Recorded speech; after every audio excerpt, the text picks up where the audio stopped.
Hi friends, welcome to our channel Happy Home blogs.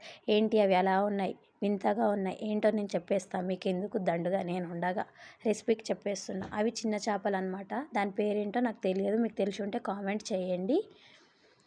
అవి బాగా clean చేసుకున్నాక అందులో ఉప్పు, పసుపు, కారం, గరం మసాలా వేసుకొని కొంచెం ఆయిల్ వేసుకొని ముక్కకి కారం అన్నీ పట్టేంత వరకు మిక్స్ చేసుకోవాలన్నమాట. 5 మినిట్స్ పక్కన పెట్టుకోవాలి. ఒక మందపాటి గిన్నె తీసుకొని ఆయిల్ వేసుకొని కరివేపాకు, కొంచెం పచ్చిమిర్చి వేసుకొని బాగా వేగేంత వరకు ఉంచుకున్న తర్వాత చింతపండు రసం యాడ్ చేయాలన్నమాట. అందులో కొంచెం పసుపు వేసుకోవాలి. ఏంటి ఇలా చేస్తున్నారు, ఇలా ఆనియన్స్ టమాటా వేసుకోరు అనుకుంటారా? మేము ఆనియన్స్ తినం కాబట్టి ఆనియన్స్ లేవు, టమాటో వేయం కాబట్టి మేము టమాటో వేయమన్నమాట. ఇలా ఇలా చేసి ఒకసారి చూడండి, టేస్ట్ మాత్రం సూపర్ ఉంటుంది.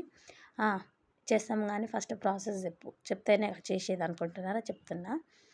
అందులో మంచిగా అవి వేగినాక చింతపండు రసం మంచిగా మరిగినాక ఈ మనం కలిపి పెట్టుకున్న చేప ముక్కలు అందులో యాడ్ చేసుకోవాలి.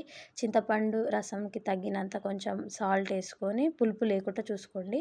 సాల్ట్ వేసుకొని ఒక 5 మినిట్స్ ఆయిల్ పైకి వచ్చేంత వరకు ఉంచి కొత్తిమీర పుదీనా వేసుకుంటే చేపల కర్రీ రెడీ.